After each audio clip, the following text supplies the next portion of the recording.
Яңалыклар чыгарылышы үз эшен башлап җибәрде. Студияда Алина Хисматуллина, хәерле кич. Сидоровка Хәмзә бистәсендә яшәүчеләр урам этләренә зарлана. Бу очракта кемгә мөрәҗәгать итәргә? Алдынгы үстерелешле территориядә тагын 2 яңа резидент. Яңа ачылачак оешмаларда 200-гә якын шәһәрдәшебез эшләячәк. Укучы һәм укытучы картиналар галереясында үзенчәлекле күргәзмә ачылды. Аның ачылыш тантанасында Ләйсән Ханова булып кайтты. Шалуда эт эшләп медикларга мөрәҗәгать итүчеләр саны арткан. Быелның 10 аенда гына шундый 1088 очрак теркәлгән. 400ләбе балаларга туры килә. Узган ел исә хайваннар тешләвеннән зыян күрүчеләр саны ел буена 100гә кимрәк булган. Безнең редакциянең кайнар элемтә телефонына бу юлы Зяб һәм Сидоровка бистәләрендә яшәүчеләр шалтыратты. Алар урамнарда сукбай этләр артудан зарлана. Теманы Ләйсән Ханова дәвам итә. Сукбай этләр өчен бу алачыкны Сидоровкада яшәүчеләр үзләре ясап куйган. Башта бер эт иде дип сөйли Валентина Корнеева, хәзер алар күбәү. Кешеләр этләрне үзләре ашата. Территориядә антисанитария икәне ерактан ук күренеп тора. Гомумән Сидоровкада сукбай хайваннар елдан-ел арта дип зарлана Валентина Васильевна. У нас вот здесь вот мужчина укусила собака, да? Потом здесь вот женщина пришла, а на нее накинулись. То есть вот такая вот такое положение. 10 ай эчендә генә дә Шалда хайваннар тешләп 1088 кеше табибларга мөрәҗәгать иткән. Бары тик 17 очрак кына 40 хайваннар өлешенә туры килә. Калганы этмәчләр эше. Шәһәрдәшләр урамда мондый һөҗүмгә дучар булган очракта кичекмәстән медикларга мөрәҗәгать итү кирәк. Урамдагы этләр тешләгән очракта алар үзләре не алалар, вакцинация.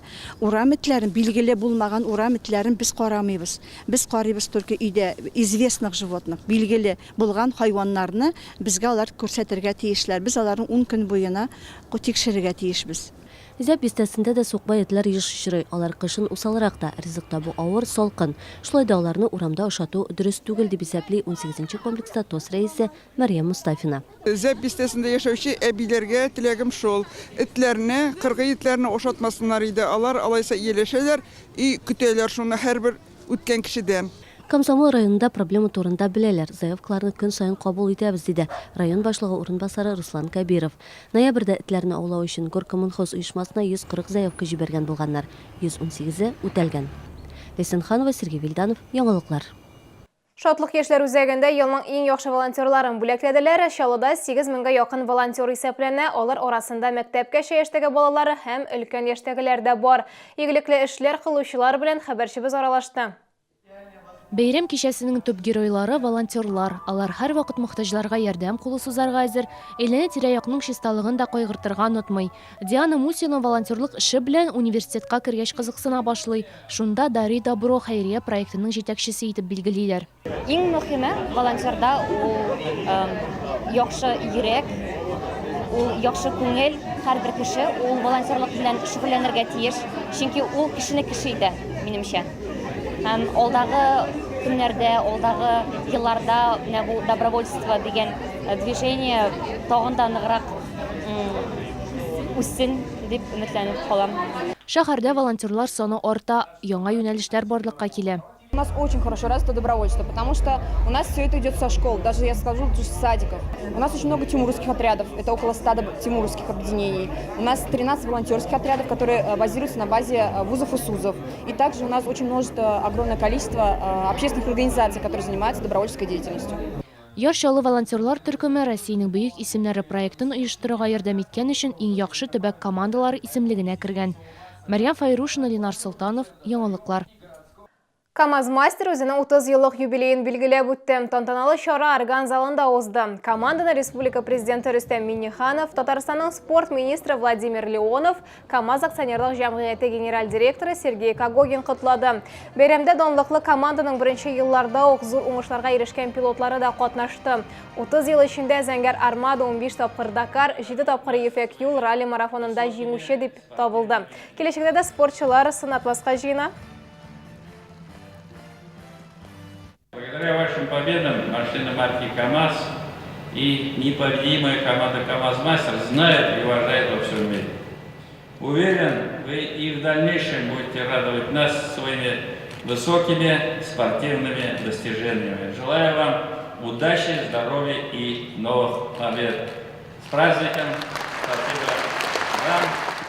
Kартиналар галереясында оқытушы һәм оқушы деп исемләнгән күргәзмә ачылды. Анда Татарстанның халык рәссамы Мәдияр Хаҗиев һәм аның шәкертләре ясаган картиналар урын алган. Рәссамнар берлеге каршында инде 4нче ел өлкәннәр өчен сынлы сәнгать студиясы эшли. Мәдияр Хаҗиевның иң өлкән укучысына 60 яшь. Картиналар галереясында остазлары белән бер рәттән укучылар иҗат эшләре белән танышырга була. Елена Гарипова кранда машинист булып эшли. 2 ел элек рәсем ясау эшенә ныклап алынган. Хәзер Мәдияр Хаҗиев дәресләренә көн сайын йөрү өчен вакыт таба. Подъем души, удовлетворение большое, это же красота, позитив, энергетика от картины идет. И когда ты умеешь это делать, и людям нравится, и от этого получаешь большое удовольствие. Мәдияр Хаҗиевның сынлы сәнгать студиясына йөрүчеләр арасында бизнесменнар да, табиблар да, эшчеләр дә бар. Иң өлкәне 60 яшь.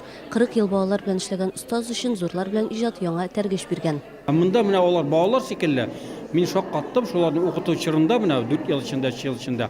Шуны зуттанаклы кешеләр килеп чыкты менә. Мин шуңа күрә үземә бер ачыш ясадым алар белән эшләгәндә. Менә алар менә балалар белән эшләгәннән дә күбрәк миңа шундый бер зур тәргиш бирделәр менә.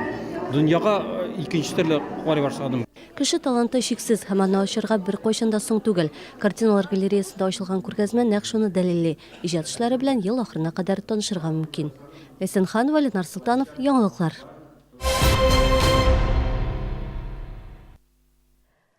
Экспо-камада Пятигорскидан үз киемнәре ярминкәсе ачылды. Шәһәрдәшләргә төрле мехтан тегелгән туннар тәкъдим итәләр. Эко-күннән курткалар һәм дубленкалар да бар.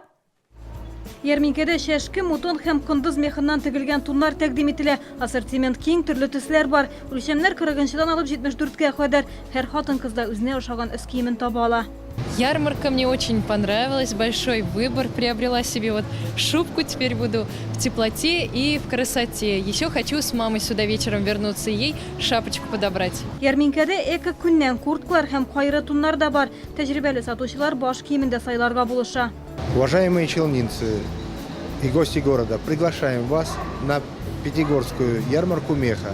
Приобретите роскошный подарок к Новому году. Ярминкәдә акция иске туныңны алып кил һәм 15 меңгә кадәр ташлама ал. Банктан кичектереп түләү мөмкинлеге каралган. Бәяләр кулай, шәшке туннар 40 мең сумнан, мутон туннар 10 мең сумнан башлана. Ярминкә иртәнге 10-нан кичке 7-гә кадәр 11 декабрьгә кадәр дәвам итәчәк.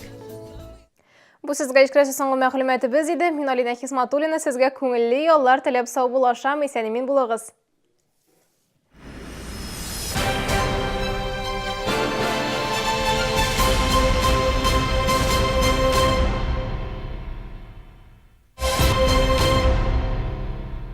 Как правильно выбрать шубу? Хочется красиво, тепло и не очень дорого. Грандиозная распродажа на шубном базаре из Пятигорска. Роскошная норка, мутон от 15 тысяч рублей. Каракуль, новое поступление дубленок. Приходите, большое разнообразие фасонов приятно удивят вас. Только с 4 по 9 декабря. Стоит поторопиться. Шубный базар. Новый город, ДК КамАЗ.